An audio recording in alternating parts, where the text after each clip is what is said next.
नमस्कार, स्वागत, अभिनंदन करता हूं दोस्तों। अध्याय 5वां अफवाह प्रणाली भारत के भूगोल से संबंधित। इससे पहले 4 अध्याय का अध्ययन कर चुके हैं। अगर वे नहीं देखे हैं आपने, इंडिया ज्योग्राफी के नाम से प्लेलिस्ट बनी हुई है, वहां पे जाके उन 4 अध्याय का आप कंप्लीट अध्ययन करें। आज हम अध्याय 5वां अफवाह प्रणाली को कंप्लीट करेंगे। दोस्तों, चैनल पर पहली बार है, चैनल को अभी सब्सक्राइब कर लें। बेल वाले नोटिफिकेशन घंटी को ऑन करें। बेल वाले जो नोटिफिकेशन घंटी है उसको ऑन कर लें। वीडियो को शेयर करें और इसी वीडियो को फेसबुक, इंस्टाग्राम पे आप देख रहे हैं तो हेमंत ऑनलाइन क्लासेस को जरूर फॉलो करें। वीडियो को दोस्तों शुरू करते हैं। अफवाह प्रणाली, ये देखिए भारत का मैप है और इस मैप के अंतर्गत ये जो बताया गया है कि अफवाह प्रणाली के अंतर्गत हम देखिए नदियाँ तो ब्रह्मपुत्र, गंगा, गोदावरी, सिंधु, कावेरी, कृष्णा, लूनी, महानदी, माही, नर्मदा, पेन्नूर, पोन्नाइयार, साबरमती, स्वर्णरेखा, सुरमा, तापी, चेगई, पश्चिमी तट अफवाह व अन्य। तो ये दोस्तों, अगर आपके पास इंडिया का मैप है तो जो ये डायग्राम बनाया गया है उसी के अनुसार उन नदियों को चिन्हित करें, जिससे आपको पता चलेगा कि वह नदी कहाँ से कहाँ तक जा रही है, प्रारंभ से छोर से अंतिम छोर तक, जिससे आपको स्थायी रूप से याद हो जाएगा। ये अरब सागर, ये बंगाल की खाड़ी। तो इंडिया का, भारत का नक्शा है, मैप है, तो ये आप इसको इसी के अनुसार देख के नोट करें। अफवाह क्षेत्र यहाँ पे है। सामान्य परिचय, जब नदियों के जल का बहाव कुछ निश्चित वाहिकाओं के माध्यम से होता है तो उसे नदियों का अपवाह कहते हैं। इन वाहिकाओं के जाल को अपवाह कहते हैं। अपवाह द्रोणी, एक नदी व उसकी सहायक नदियों द्वारा अपवाही क्षेत्र को अपवाह द्रोणी कहते हैं। जल ग्रहण क्षेत्र, एक नदी विशिष्ट क्षेत्र से अपना जल बहाकर लाती, जिसे जल ग्रहण क्षेत्र कहा जाता है। जल संभर, बड़ी नदियों के जल ग्रहण क्षेत्र को नदी द्रोणी, जबकि छोटी नदी व नालों द्वारा अपवाह प्रणाली क्षेत्र को जल संभर कहा जाता है। अपवाह तंत्र, प्रारंभिक धरातलीय सतह की प्रकृति, ढाल व भूमिकीय संरचना के आधार पर अपवाह तंत्र को 2 भागों में बांटा जाता है। क्रमवर्ती अपवाह तंत्र, अनुवर्ती अपवाह तंत्र। वे नदियाँ जो सामान्य ढाल की दिशा में बहती हैं अनुवर्ती नदियाँ कहलाती हैं। प्रायद्वीपीय भारत की अधिकांश नदियाँ अनुवर्ती नदियों के उदाहरण हैं, जैसे गोदावरी, कृष्णा, कावेरी। किसी क्षेत्र में सर्वप्रथम अनुवर्ती नदियों का उद्गम होता है। तो आप ये देख रहे हैं कि जो अफवाह के अंतर्गत कौन कौन सी नदियां हैं, ये आपको नोट करना होगा। यहाँ पे हैं जैसे कि हिमालय की नदियाँ, प्रायद्वीपीय भारत की नदियाँ। इससे पहले जैसे यहाँ पे कि किसी भी क्षेत्र में सर्वप्रथम अनुवर्ती नदी के जो उद्गम होता है, जो क्षेत्रीय धरातल के ढाल के अनुरूप बहती है। ये जो क्षेत्रीय ढाल होता है उस धरातल के अनुरूप वे बहती है। परवर्ती नदियाँ, मुख्य अनुवर्ती नदियों के समकोण पे मिलने वाली नदियाँ परवर्ती नदियाँ। चंबल, सिंध, बेतवा, सोन इत्यादि नदियाँ गंगा तथा यमुना में जाकर मिलती है। अक्रमवर्ती अपवाह तंत्र, जिसके अंतर्गत उन नदियों को सम्मिलित किया जाता है जो प्रादेशिक ढाल का अनुसरण नहीं करती, भूमि के संरचना के प्रतिकूल प्रवाहित होती है, जैसे पूर्ववर्ती व पूर्वारोपित नदियाँ। यहाँ पे है पूर्ववर्ती, वे नदियाँ जो हिमालय के पहले से बहती थी अपनी धाराओं की दिशा में, उत्पत्ति स्थलों जैसे पर्वतों के काट के गोर्ज महाखंड बना के प्रवाहित पूर्ववर्ती नदियाँ कहलाती हैं। उदाहरण सिंधु, ब्रह्मपुत्र, सतलज। पूर्वारोपित नदियाँ, ये नदियाँ स्थलखंड के ढाल के अनुसरण नहीं करती है। स्वर्णरेखा, सोम, चंबल, बनास आदि। अफवाह प्रणाली के आधार पर नदियों को 2 भागों में वर्गीकृत किया जाता है। हिमालय से निकलने वाली नदियाँ, प्रायद्वीपीय भारत की नदियाँ। आप देखेंगे ये हिमालय की नदियाँ, तो हिमालय की नदियाँ पे देखेंगे हिमालय की नदियाँ नवीन हैं, जबकि प्रायद्वीपीय भारत की नदियाँ प्राचीन। हिमालय की नदियाँ अपनी युवावस्था में प्रवाहित होती है, अर्थात अभी भी अपनी घाटी को गहरा करने का काम करती है। प्रायद्वीपीय भारत की नदियां प्रौढ़ावस्था में प्रवाहित होती है। ये नदियां अपनी घाटी को गहरा करने का काम समाप्त कर चुकी हैं। हिमालय निकलने वाली जो नदियां होती हैं उत्तर भारत के मैदान में पहुंच के शीर्ण करती है और प्रवाहित होती है। कभी कभार ये नदियां अपना रास्ता भी बदल लेती, जैसे कि कोसी नदी। और प्रायद्वीपीय भारत की जो नदियां कठोर पठारी संरचना से निर्मित, अतः नदियां विष श्रेणी नहीं करती, अर्थात एक निश्चित घाटी में प्रवाहित होती हैं। हिमालय की नदियां लंबी और प्रायद्वीपीय भारत की नदियां छोटी होती है। जो हिमालय की जो नदियां होती है वह लंबी होती हैं और प्रायद्वीपीय भारत की नदियां छोटी होती हैं। अर्थात भारत की जो हिमालय से होती नदियां, गंगा जो 2525 और जो प्रायद्वीपीय नदियां होती हैं, दक्षिण भारत की सबसे लंबी नदी गोदावरी 1465 किलोमीटर। हिमालय की नदियां वर्षवाहिनी होती है, अर्थात वर्ष भर प्रवाहित रहती है। कावेरी नदी एक ऐसी नदी है जो वर्ष भर प्रवाहित रहती है। प्रायद्वीपीय भारत की नदियां जो मौसमी होती है, जो प्रायद्वीपीय भारत की नदियां होती हैं यह होती है मौसमी होती हैं।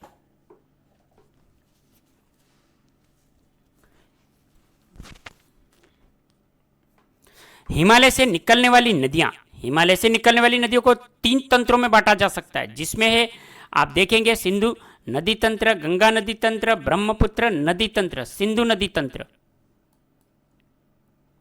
मैप में देखेंगे झेलम, सिंधु नदी, चिनाब, रावी, व्यास, सतलुज। आप देखें कि सिंधु नदी जो तंत्र है, सिंधु नदी उसकी सहायक नदियों को शामिल किया गया है। सिंधु नदी 2880 किलोमीटर। इस नदी का उद्गम तिब्बत के पठारी क्षेत्रों में मानसरोवर झील के बोखर चू हिमनद से होता है। तिब्बत में सिंधु नदी सिंगी खंबान होता है। तिब्बती पठार में क्षेत्रों में प्रवाहित होने के पश्चात यह नदी भारत के जम्मू कश्मीर राज्य में प्रवेश करती। जम्मू कश्मीर राज्य इस नदी पर नींबू बाजे की परियोजना निर्मित की गई है। भारत के जम्मू कश्मीर राज्य में लद्दाख और जास्कर श्रेणियों के मध्य से प्रवाहित होती है, पाकिस्तान में प्रवेश करती है, अंततः पाकिस्तान में प्रवाहित हुई अरब सागर में समाप्त हो जाती है। सिंधु नदी की कुल लंबाई 2880 किलोमीटर, जबकि भारत में यह नदी 1114 किलोमीटर प्रवाहित होती है। कुल लंबाई सिंधु की इतनी है और भारत में इसकी लंबाई इतनी है। ये नोट कर ले दोस्तों कि सिंधु नदी की कुल लंबाई कितनी है और भारत में सिंधु नदी की कुल लंबाई कितनी है। सिंधु के दाएं ओर से मिलने वाली सहायक नदियां श्योक, गिलगिट, स्वात, काबुल, कुर्रम, गोमल। सिंधु के बाईं ओर से मिलने वाली नदियां सुरू, जास्कर और पंचनद। सिंधु नदी समझौता। यह समझौता सिंधु नदी के पानी को लेकर सन 1960 में भारत और पाकिस्तान के मध्य हुआ। इस समझौते के अनुसार 3 नदियों का पानी पाकिस्तान उपयोग करेगा, 3 नदियों का उपयोग भारत करेगा। पाकिस्तान को 3 नदियां जो सिंधु, झेलम, चिनाब और भारत की 3 नदियां रावी, व्यास और सतलुज। ये है आपके सिंधु समझौता। तो सिंधु समझौता कब हुआ और किन देशों के मध्य हुआ, नोट कर ले दोस्तों। सिंधु की प्रमुख सहायक नदियों में चिनाब नदी को शामिल किया गया। चिनाब नदी जिसको अस्कनी भी कहते हैं, इस नदी का उद्गम हिमाचल प्रदेश के बारालापचा दर्रे के निकट चंद्र व भागा नदियों के मिलने से होता है। हिमाचल प्रदेश में बहने के पश्चात यह नदी जम्मू कश्मीर पाकिस्तान में प्रवाहित हुई। पाकिस्तान में यह नदी मिठान कोट नामक स्थान पर सिंधु नदी में मिल जाती है। चिनाब नदी पे जम्मू कश्मीर राज्य में दुलहस्ती, सलाल व बगलिहार परियोजना का निर्माण किया गया। ये परियोजना भारत और पाकिस्तान के मध्य विवादित है। चिनाब नदी के उत्तर दिशा में अर्थात दाईं दिशा से मिलने वाली प्रमुख सहायक नदी झेलम नदी है। झेलम नदी 724 किलोमीटर वितस्ता। इस नदी का उद्गम भारत के जम्मू कश्मीर राज्य में बेरीनाग झरने के निकट शेषनाग से होता है। जम्मू कश्मीर में श्रीनगर में स्थित वुल्लर झील को जल देने के पश्चात पाकिस्तान में जाकर यह नदी चिनाब नदी में मिल जाती। जम्मू कश्मीर की राजधानी श्रीनगर झेलम नदी के पर स्थित है। झेलम नदी भारत और पाकिस्तान की सीमा पर बहने वाली एकमात्र नदी है। झेलम नदी जम्मू कश्मीर के पीर पंजाल श्रेणी के अंतर्गत कश्मीर घाटी में प्रवाहित होती है। करेवा मिट्टी का निर्माण करती है जो केसर की खेती के लिए प्रसिद्धि मानी जाती है। झेलम नदी पर जम्मू कश्मीर राज्य में तुलबुल परियोजना निर्मित है। झेलम की प्रमुख सहायक नदी किशनगंगा नदी पे किशनगंगा परियोजना निर्मित है।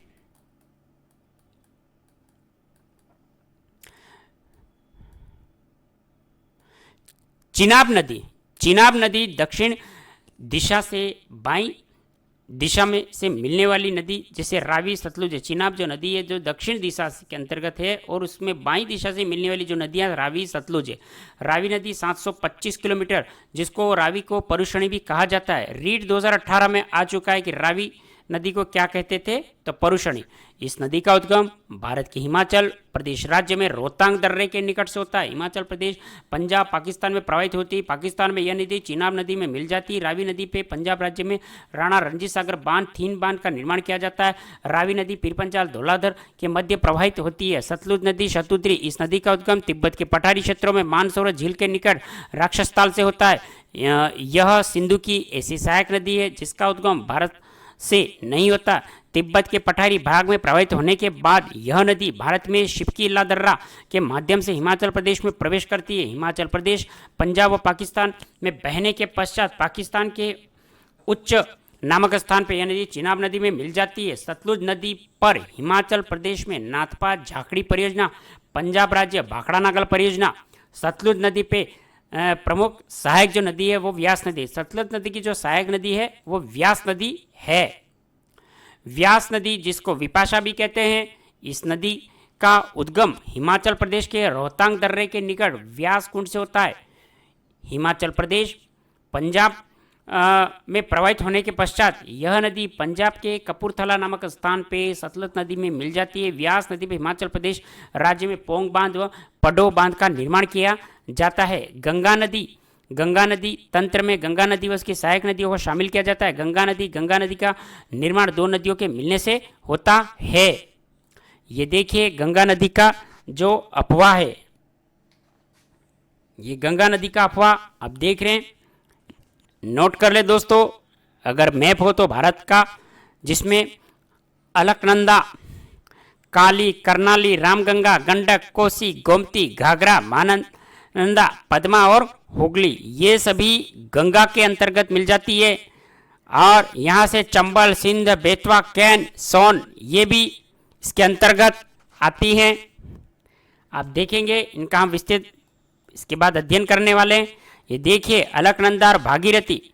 तो अलकनंदा जो इस नदी का उद्गम दो नदियों के मिलने से होता है, धौली गंगा व विष्णु गंगा। इन दोनों नदियों का उद्गम उत्तराखंड राज्य में बद्रीनाथ के निकट संतोपद ग्लेशियर से होता है। ये दोनों नदियां उत्तराखंड राज्य में विष्णुप्रयाग नामक स्थान पर जाके आपस में मिलकर अलकनंदा नदी का निर्माण करती है।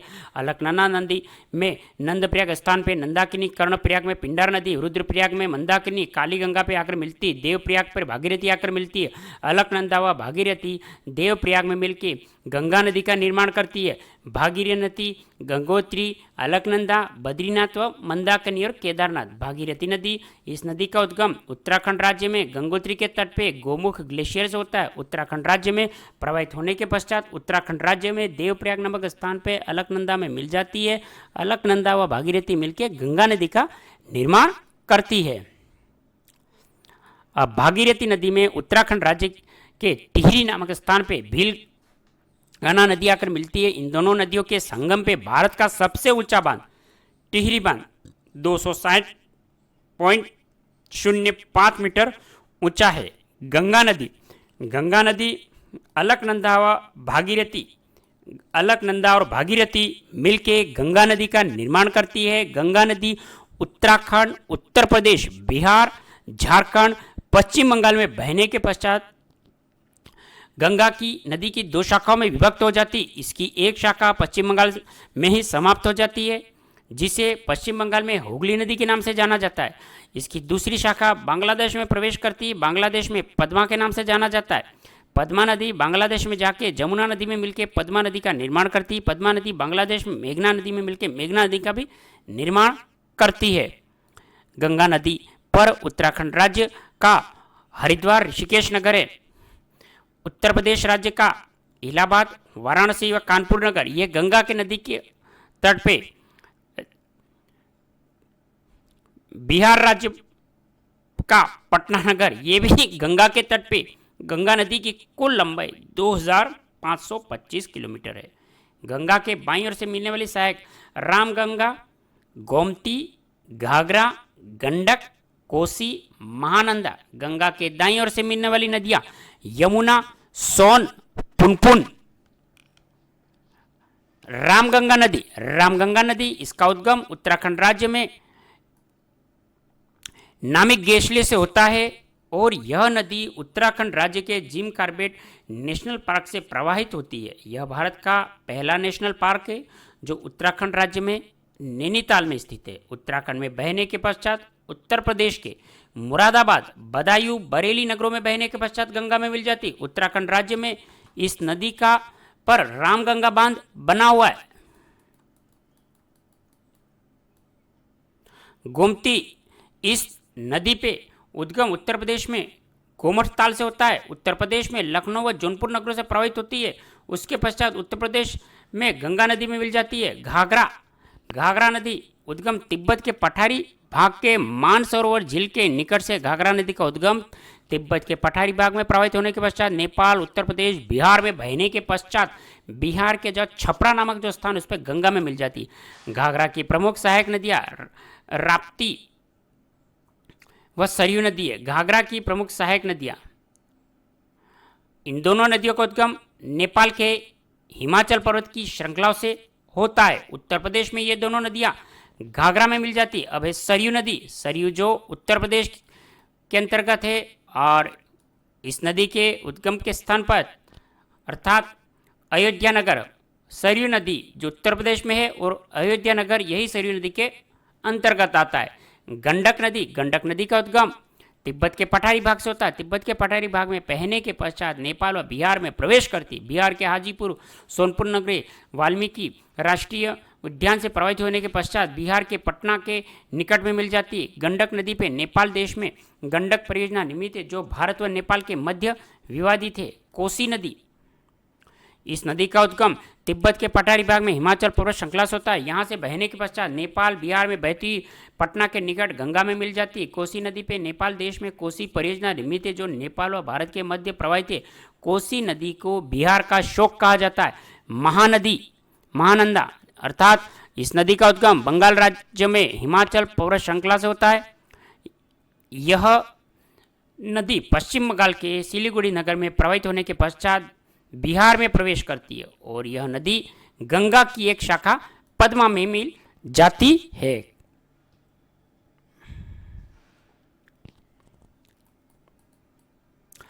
महानंदा नदी गंगा नदी के बाईं ओर से मिलने वाली सबसे अंतिम नदी।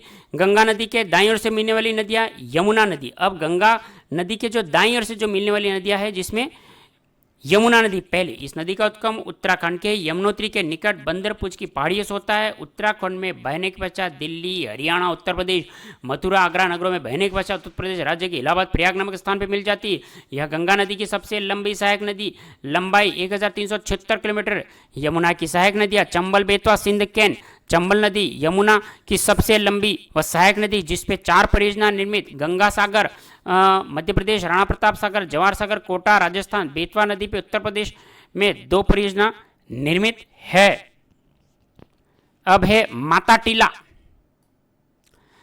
टीला रानी लक्ष्मी यमुना नदी पर उत्तराखंड राज्य में लखवार परियोजना। सोन नदी, इस नदी का उद्गम सतपुड़ा, पर्वतमाला, महादेव, मेकाल श्रेणी, मध्य प्रदेश का छत्तीसगढ़ अमरकंटक चोटी से होता है। मध्य प्रदेश, उत्तर प्रदेश, झारखंड, बिहार होते हुए बिहार के पटना के निकट गंगा में मिल जाती है। उत्तर प्रदेश में इस नदी में रिहिन नदी में आकर मिलती है।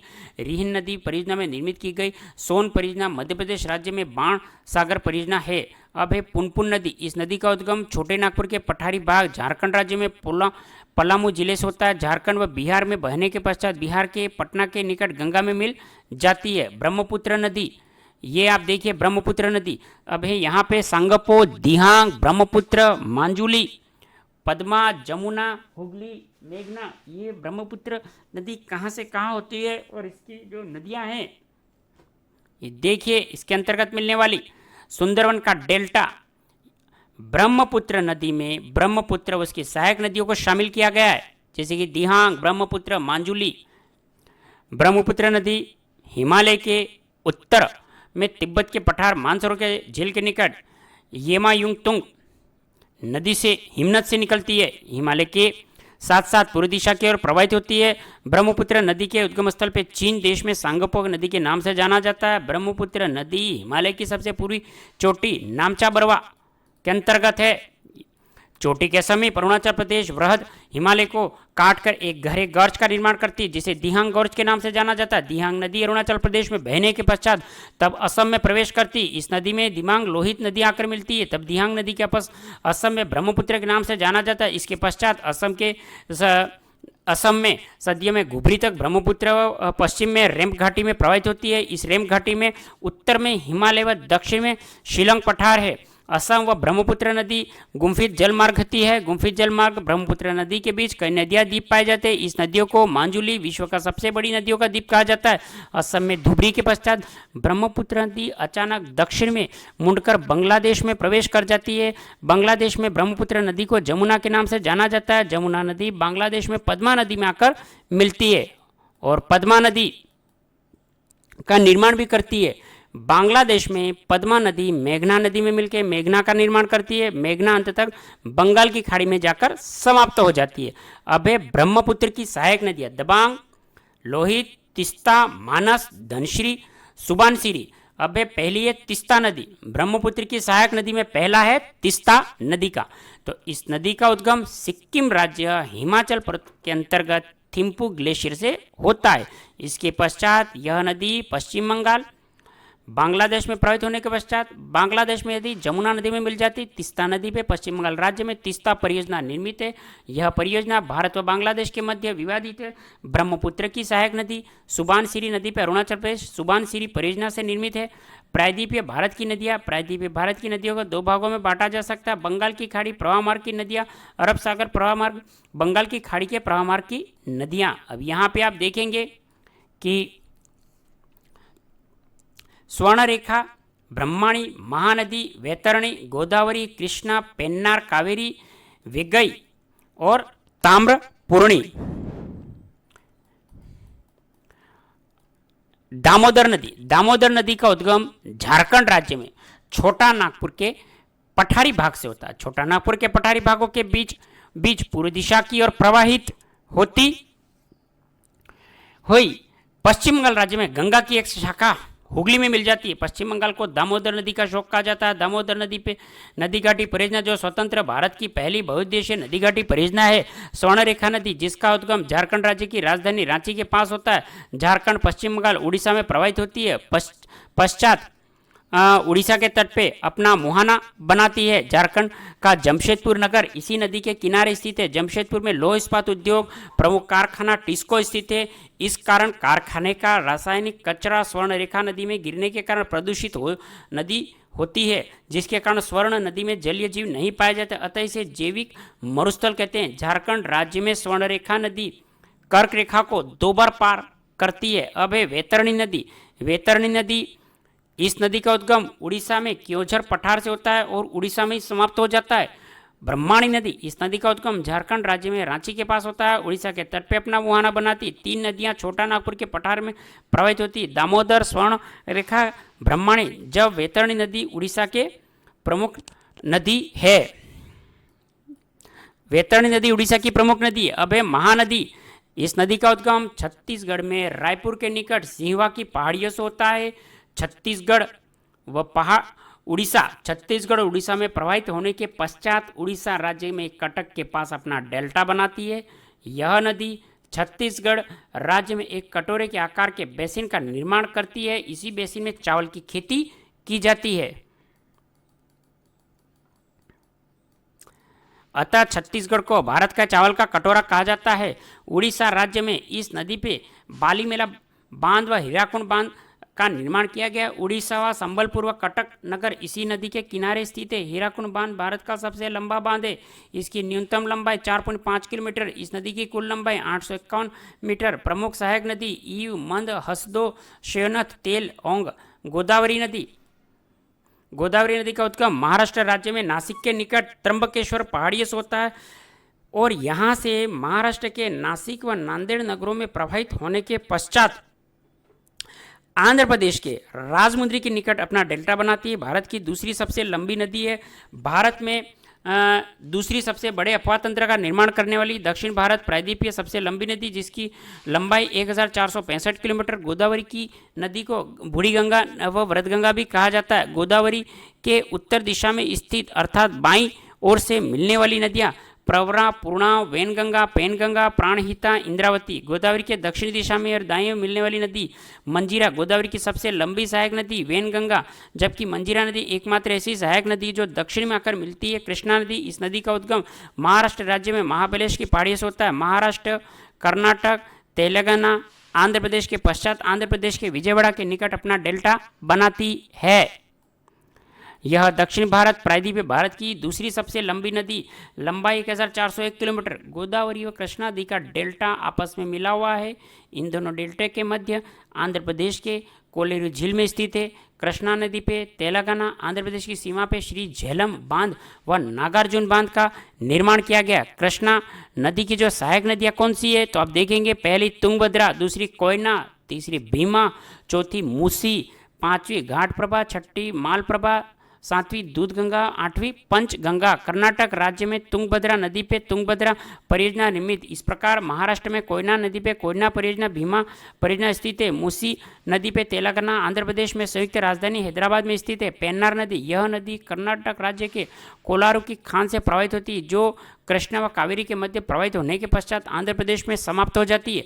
कावेरी नदी, इस नदी का उद्गम कर्नाटक राज्य में ब्रह्मगिरी की पहाड़ियों से होता है। कर्नाटक और तमिलनाडु में बहने के पश्चात अंत में बंगाल की खाड़ी में गिरने से पहले डेल्टा का निर्माण करती। कावेरी नदी की कुल लंबाई 800 किलोमीटर है। कावेरी नदी की कुल लंबाई 800 किलोमीटर है।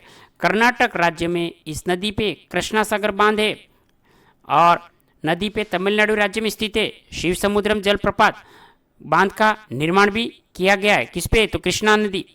कावेरी नदी दक्षिण पश्चिम उत्तर पूर्व मानसून से वह प्राप्त करती, इसलिए यह एक वर्षवाहिनी नदी है। शिव समुद्रम जलप्रपात भारत का सबसे दूसरा ऊंचा जलप्रपात है।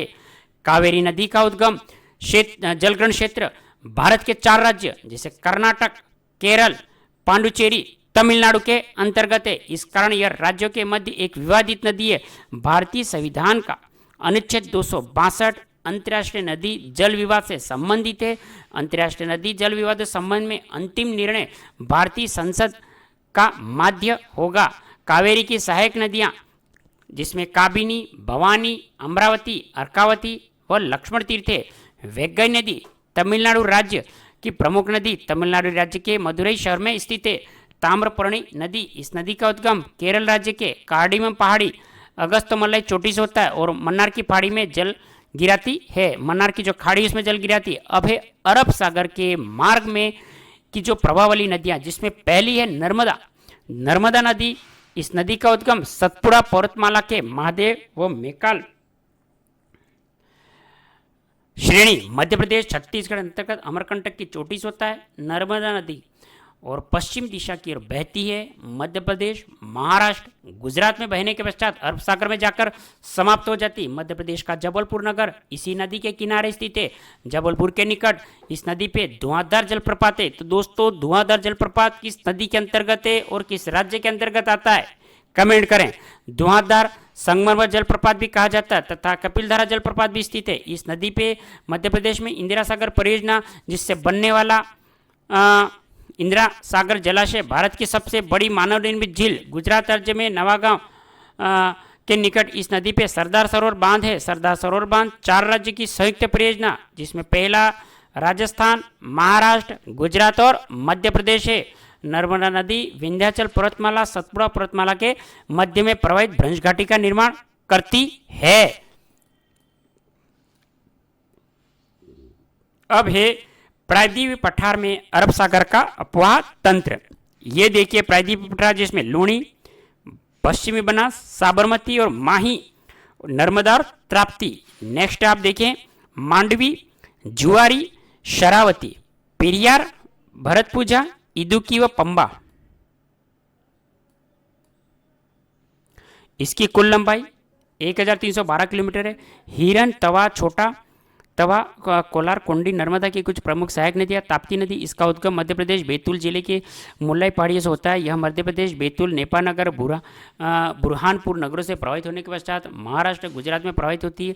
अरब सागर में समाप्त हो जाती है। गुजरात का सूरत इसी नदी के किनारे स्थित है। ताप्ती नदी पर गुजरात राज्य में उकाई जल विद्युत परियोजना काकरापार परमाणु बिजली परियोजना निर्मित की गई। इसकी कुल लंबाई 724 किलोमीटर। ताप्ती नदी की प्रमुख सहायक नदियाँ गिरना, पूर्णा, पंजारा। ताप्ती नदी सतपुड़ा पर्वत श्रृंखला के प्रवाहित होती है। मांडवी, जुआरी नदी गोवा राज्य में प्रमुख नदियां हैं, दोनों एस्चुरी का निर्माण करती है। मांडवी नदी के किनारे गोवा राज्य मारमावा गोवा बंदरगाह में स्थित है। शरावती नदी यह कर्नाटक राज्य की प्रमुख नदी है। कर्नाटक राज्य में शरावती नदी पे भारत का सबसे ऊंचा जलप्रपात गरसोप्पा महात्मा गांधी जलप्रपात है। जोग प्रपात ये भी शरावती नदी पे गरसोप्पा व महात्मा गांधी जलप्रपात स्थित है। यह भारत का सबसे ऊंचा जलप्रपात है, ऊंचाई 253 मीटर। पेरियार, भरतपुंझा, इदुक्की, पंबा सभी केरल राज्य की प्रमुख नदियाँ। केरल की जीवन रेखा कहा जाता है। पेरियार नदी के किनारे पेरियार अभ्यारण्य, इदुक्की नदी के किनारे इदुक्की अभ्यारण्य, पंबा नदी के किनारे वेमनाथ झील गिरती है। भरतपुंझा केरल राज्य में सबसे लंबी नदी। इसका उद्गम अन्नामलाई की पहाड़ियों से होता है, अंत में पश्चिम दिशा में प्रवाहित होती हुई अरब सागर में गिरती है। अरब सागर, बंगाल की खाड़ी का अपवाह तंत्र अलग करने वाली पर्वत सियाद्री पश्चिम घाट, सियाद्री पर्वत के पश्चिम भाग की तरफ से अरब सागर में गिरने वाली सहायक नदियाँ नर्मदा, ताप्ती, मांडवी, जुआरी, शरावती, पेरियार, भरतपुंझा, इदुक्की, पंबा है। भारत की बहुउद्देशीय नदी घाटी परियोजना यहाँ पे आप देखेंगे नीमू बाजे की परियोजना, उरी परियोजना, तुलबुल परियोजना, दुलहस्ती परियोजना, बगलीहर परियोजना, सलाल परियोजना, राणा रणजीत सागर नांगल। और यहाँ से आप देखेंगे हिमाचल के अंदर पोंग, पड़ो, भाखड़ा, नाथपा, झाकड़ी, टिहरी परियोजना। दोस्तों ये टिहरी परियोजना किस राज्य के अंतर्गत है? इसके बाद यहाँ पे देखेंगे जवाहर सागर, राणा प्रताप सागर। यहाँ से आप फिर है सुबनसिरी परियोजना, तिस्ता परियोजना, उक्कई जल विद्युत, सरदार सरोवर और बाण सागर, गांधी सागर, दामोदर परियोजना, जायकवाड़ी, निजाम सागर, अलमाटी, कृष्णा सागर, शिव समुद्रम और पेरियार इदुक्की, फरक्का परियोजना, सिंद्रापोक जल विद्युत, हीराकुंड परियोजना, बाली मेला, पेंचमपद, येल्लापल्ली, श्री झेल्लम व मेट्टूर परियोजना। ये दोस्तों आपके भारत की जो बहुउद्देशीय नदी घाटी परियोजना के अंतर्गत हैं। ये दोस्तों आप नक्शे के अंतर्गत अपने पास जो भारत का नक्शा अपने पास हो तो आप इन परियोजना को नोट करें और राज्य भी साथ में नोट करें। जैसे कि मैंने कहा कि टिहरी परियोजना, भाखड़ा परियोजना और तिस्ता परियोजना ये किस राज्य के अंतर्गत है, तो सभी का आपको नोट भी करना है। और लंबाई और गहराई कितना है अगर वो भी है तो आप उसको भी नोट कर लें। अब है नीमू बाजोगो परियोजना, सिंधु नदी पे जम्मू कश्मीर राज्य में भारत पाकिस्तान के मध्य विवादित है। तुलबुल परियोजना यह जम्मू कश्मीर राज्य में झेलम नदी पे स्थित है, भारत पाकिस्तान के मध्य विवादित है। बगलीहर परियोजना चिनाब नदी जम्मू कश्मीर राज्य में भारत और पाकिस्तान के मध्य विवादित है। चिनाब नदी पे जम्मू कश्मीर राज्य में सलाल व दुलहस्ती परियोजना का निर्माण होता है।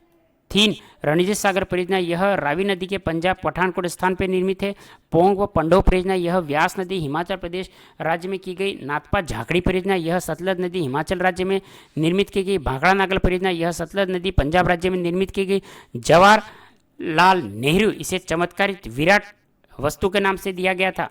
यह देश की सबसे बहुउद्देशीय परियोजना है। नोट 1960 का सिंधु नदी जल समझौता जो झेलम, सिंधु, झेलम, चिनाब नदियों के पानी का प्रयोग पाकिस्तान करेगा। रावी, व्यास, सतलुज नदियों का पानी का प्रयोग भारत करेगा। रामगंगा परियोजना यह रामगंगा नदी पे उत्तराखंड राज्य में स्थित है। रामगंगा नदी गंगा की सहायक नदी है। टिहरी बांध परियोजना यह यह टिहरी बांध जो परियोजना है यह भागीरथी, भीलगंगा नदियों के उत्तराखंड राज्य में निर्मित है। यह भारत का सबसे ऊंचा बांध है जिसकी लंबाई 260.5 मीटर है। यह भारत का सबसे बड़ा बांध भी है।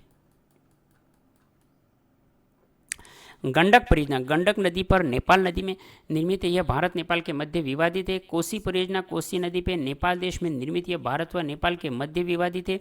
कोसी नदी को बिहार का शोक कहते हैं। दामोदर नदी को बंगाल का शोक कहते हैं। दामोदर नदी पश्चिम बंगाल राज्य में दामोदर घाटी परियोजना से निर्मित है। हांगो जो पीली नदी चीन का शोक कहा जाता है। पीला सागर में गिरती है। फरक्का परियोजना, इस बांध का निर्माण पश्चिम बंगाल राज्य में गंगा नदी में निर्मित किया गया है। इस बांध को कलकत्ता बंदरगाह, हल्दिया बंदरगाह जल की आपूर्ति करती है। तीस्ता परियोजना, ब्रह्मपुत्र नदी की सहायक नदी, पश्चिम बंगाल राज्य में स्थित है, भारत बांग्लादेश के मध्य विवादित है।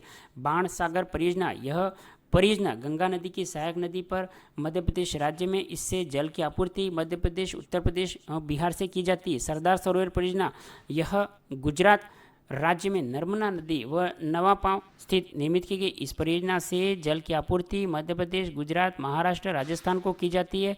इस परियोजना का विरोध सामाजिक कार्यकर्ता मेघा पाटकर ने किया। उकाई का काकरापार परियोजना, यह परियोजना ताप्ती नदी गुजरात राज्य में निर्मित की गई।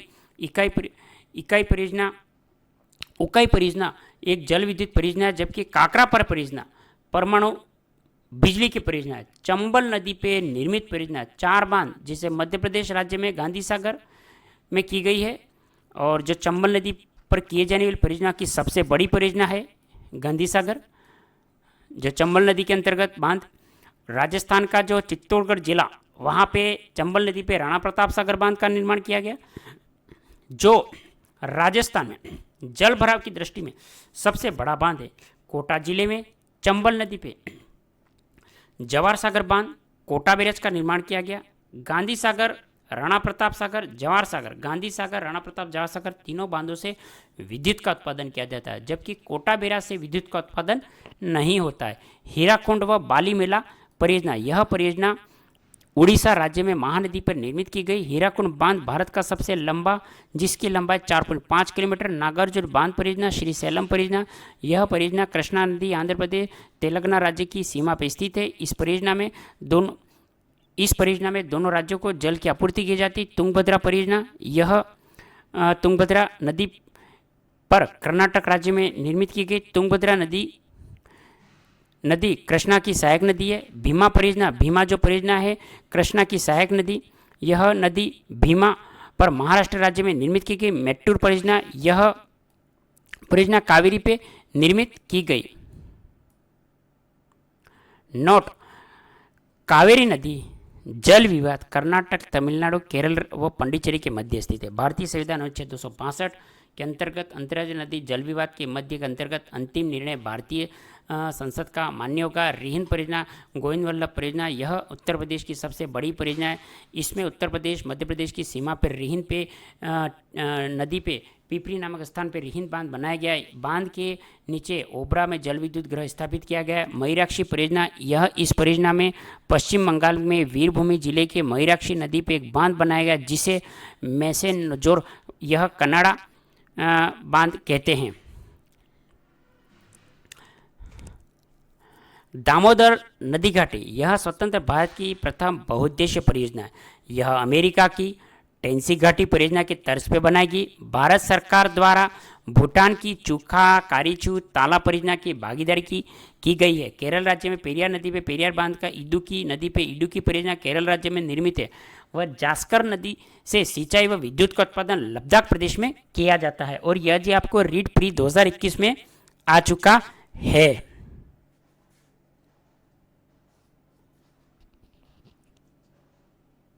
आप देखें कि भारत का जो अफवाह तंत्र, यह टॉपिक रीट पात्रता पाठ्यक्रम में शामिल नहीं किया गया था, लेकिन 2018 के रीट पात्रता में यह प्रश्न रावी नदी के प्राचीन नाम से पूछा गया था, इसलिए विद्यार्थी टॉपिक को पुस्तक में। दोस्तों, यह भारत का जो अफवाह तंत्र, हमने 5वां अध्याय जो टॉपिक ये हमने कंप्लीट कर लिया है। तो मेरा निवेदन है कि आप इस अध्याय को वीडियो के माध्यम से बार बार देखें और भारत का मैप लेके बैठें, क्योंकि भारत से संबंधित बात इसमें की गई है।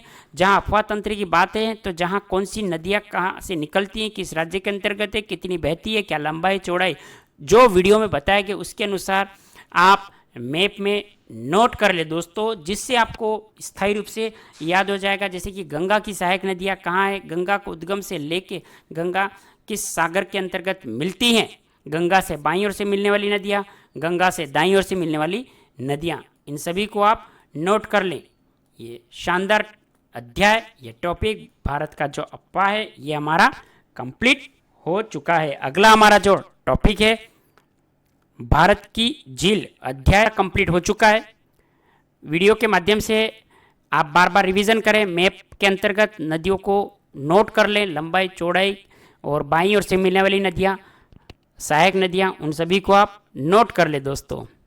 और जो बाकी के आपने वीडियो नहीं देखे भारत के भूगोल के 4 अध्याय, वीडियो के डिस्क्रिप्शन में या प्लेलिस्ट हमारी बनी है इंडियन ज्योग्राफी, वहाँ पे जाके उन 4 अध्यायों का आप कंप्लीट करें, तभी आपका कॉन्सेप्ट क्लियर होगा दोस्तों। इसके 14 अध्याय हैं, बैक टू बैक वीडियो लेके आ रहा हूँ। 5वां अध्याय आज कंप्लीट हुआ, 6ठा आने वाला अध्याय जो होगा भारत की झील, उसे भी हम कंप्लीट कर लेंगे।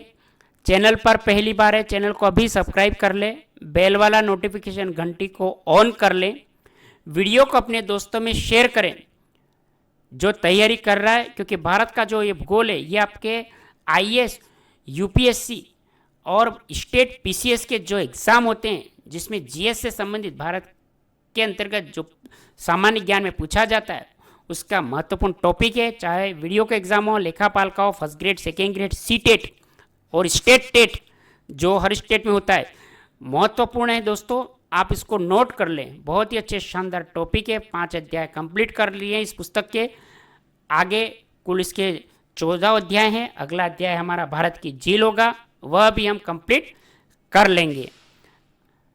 तो आपने इस वीडियो को इतना अंत तक देखा, इसके लिए पुनः धन्यवाद। जय हिंद, वंदे मातरम।